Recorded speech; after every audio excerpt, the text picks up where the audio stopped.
Monsieur le Président, Oui. Dadis, Oui. je veux savoir, Oui. lorsque vous avez reçu les juges d'instruction en 2013, d'abord en qualité de témoin, vous n'étiez pas inculpé. Vous n'avez pas dit ça.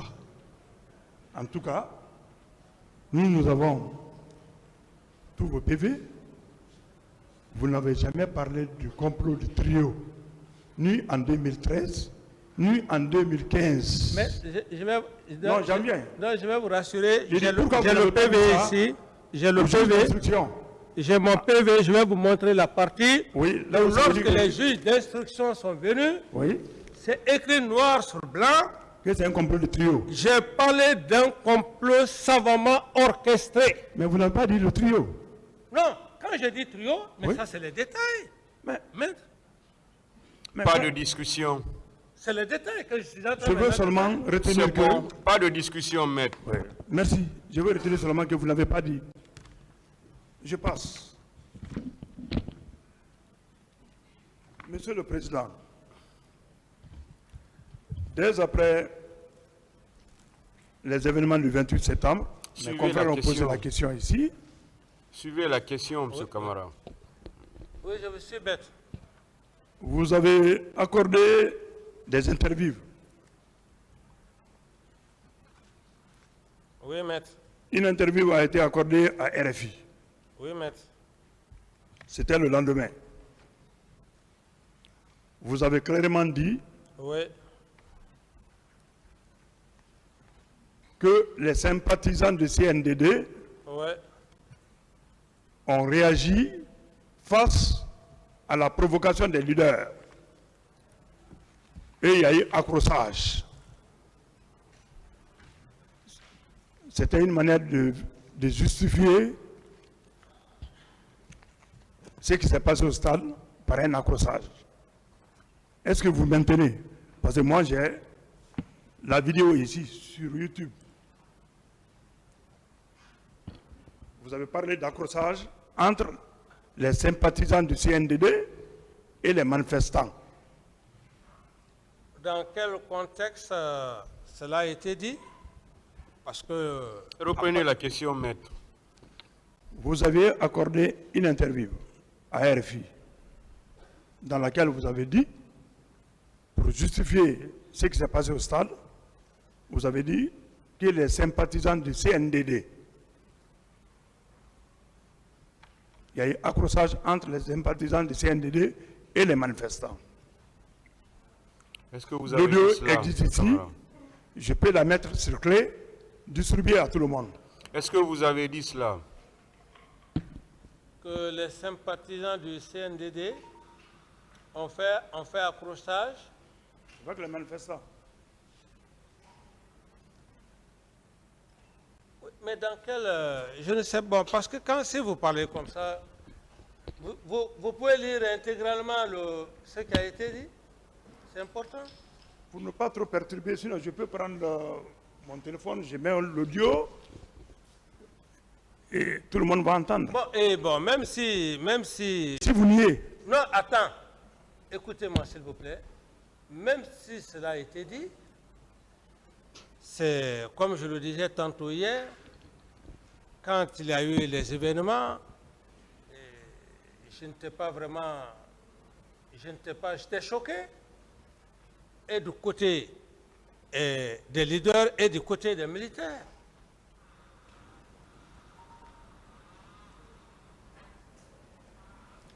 Donc, si vous voulez prendre ça comme ce que vous voulez considérer, moi je ne considère pas ça. C'est pas un acte auquel on peut dire que j'ai envoyé, capitaine Dadis a envoyé des gens au stade où il était en complicité, non. Toutes ces questions, je suis en train de les répondre, c'est pour effectivement la manifestation de la vérité.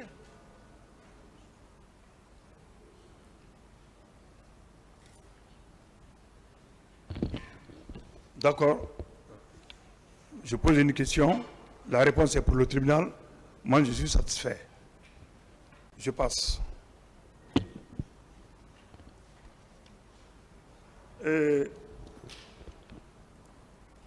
Dans une interview également, intitulée « Le destin », là où vous avez dit « Le destin est phénoménal ».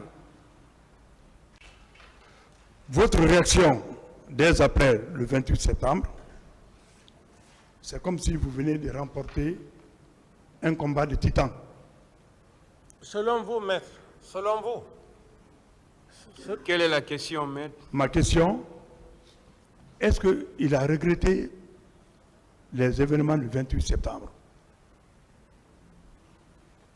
Maître, à ce niveau, même étant là, je le regrette. Parce qu'il y a eu des cas de mort, quand même. Il faut être un Satan pour dire que on ne le regrette pas. Je le regrette. Il y a eu des cas de mort, des cas de blessés.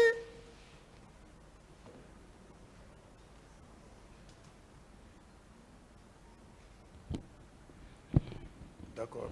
Vous regrettez, il y a eu des cas de mort et des blessés. Il y a eu des cas de mort et la Guinée a été endeuillée. Ça, je le regrette. Jusqu'à maintenant. D'accord. C'est pour ça d'ailleurs que je suis devant le tribunal.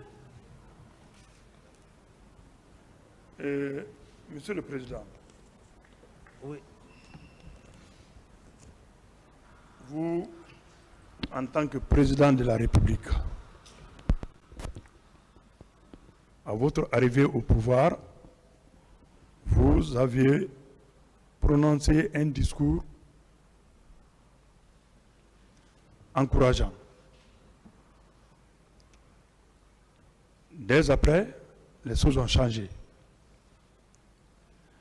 Vous avez dit dans vos différents PV que vous n'avez pas la maîtrise des hommes, alors que vous avez promis autre chose au peuple de Guinée. Lorsque vous vous êtes rendu compte que vous ne pouvez pas maîtriser la situation, que les hommes étaient incontrôlés, alors qu'on ne vous a pas mis à la tête du CNDD pour diriger un groupe incontrôlé. Pourquoi vous n'avez pas démissionné? Merci, maître, pour cette question. C'est ça d'ailleurs, c'est ce qu'on appelle la responsabilité d'un officier. Devant les difficultés, il faut s'efforcer, il faut l'assumer. Ce n'est pas parce que tu es parti en guerre pour une première fois et tu as eu, comment dirais-je, tu as eu une surprise que tu ne vas plus repartir. Tu peux replier, mais tu peux toujours avoir le courage et puis continuer ton travail. Donc, par rapport à cette question, maître, Oui. ce n'était pas le problème d'un problème de démission. Je voulais faire de mon mieux pour ce peuple, c'est ce qui m'animait. Parce qu'aucun être n'est parfait. Je voulais faire mieux pour ce peuple. Sinon, si c'était pour un cas de démission, comme vous le dites, mais je me serais dit, mais attention, je viens ce que j'ai à prendre, et puis je prends, puis je m'en ai terminé. Mais c'est le fait d'avoir le souci de mieux faire pour mon peuple que l'idée de démission n'est pas venue. D'accord. C'est simplement ça, maître. Vous n'avez pas démissionné.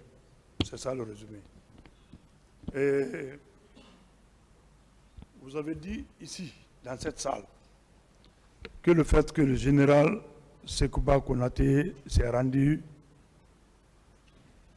à l'intérieur du pays, tout ça là, c'était le complot là.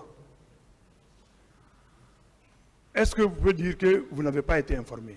Vous pouvez réitérer que vous n'avez pas été informé du déplacement du général Sekouba Konaté? Que si je n'ai pas été informé de son déplacement. Il est parti sans ordre de mission, sans vous informer. Mais c'est ce que j'ai dit, c'est ce que j'ai dit. On quitte la baie, on rentre à une heure tardive, fatigué. Même l'appel que j'ai eu à faire avec M. Sidia, je ne tenais pas. Imaginez, le matin, c'est le ministre de la Défense qui va à l'aéroport, à l'armée de l'air, il prend son avion pour l'intérieur. Mais c'est miraculeux quand même.